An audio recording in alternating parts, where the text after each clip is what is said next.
국제교육의 최종 성적표인 경상수지가 석 달 만에 간신히 흑자로 돌아섰습니다. 네, 하지만 세부 내용을 들여다보면 걱정되는 부분이 많습니다. 취재기자 연결해서 자세히 알아봅니다. 이형원 기자.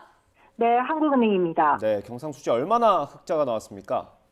한국은행 발표 내용을 보면 지난 3월 경상수지는 2억 7천만 달러 흑자로 집계됐습니다. 지난 1월과 2월 11년 만에 2달 연속 적자를 기록한 뒤 석 달 만에 흑자로 돌아선 겁니다.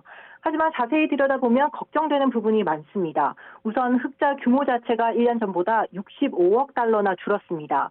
세계 경기 둔화로 반도체와 철강 등 수출이 쪼그라든 영향이 컸습니다. 이런 수출 부진 탓에 경상수지에서 가장 큰 비중을 차지하는 상품 수지가 11억 3천만 달러 적자를 기록한 겁니다. 상품 수지 적자는 지난해 10월 이후 반년째 계속되고 있습니다. 운송과 여행 등을 포함하는 서비스 수지 역시 19억 달러 적자로 부진했습니다. 1년 전과 비교하면 20억 달러 넘게 급감한 규모입니다. 지난 3월 경상수지 버팀목이 된 건 본원소득 수지였습니다. 본원소득 수지는 우리나라 국민이 외국에서 번 돈에서 외국인이 우리나라에서 번 돈을 뺀 수치입니다.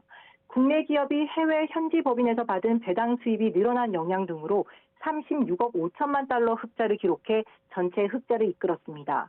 하지만 올해 1분기 전체로 보면 경상수지는 44억 6천만 달러 적자입니다. 수출 부진이 이어지면서 1년 전보다 193억 4천만 달러나 급감해 분기 기준으로는 11년 만에 적자를 기록했습니다. 앞서 한국은행이 예상했던 상반기 적자 규모인 44억 달러를 이미 넘어선 겁니다. 이에 한해는 올해 연간 260억 달러 흑자로 내다봤던 기존 전망치를 수정해 오는 25일 발표할 방침입니다. 지금까지 한국은행에서 전해드렸습니다.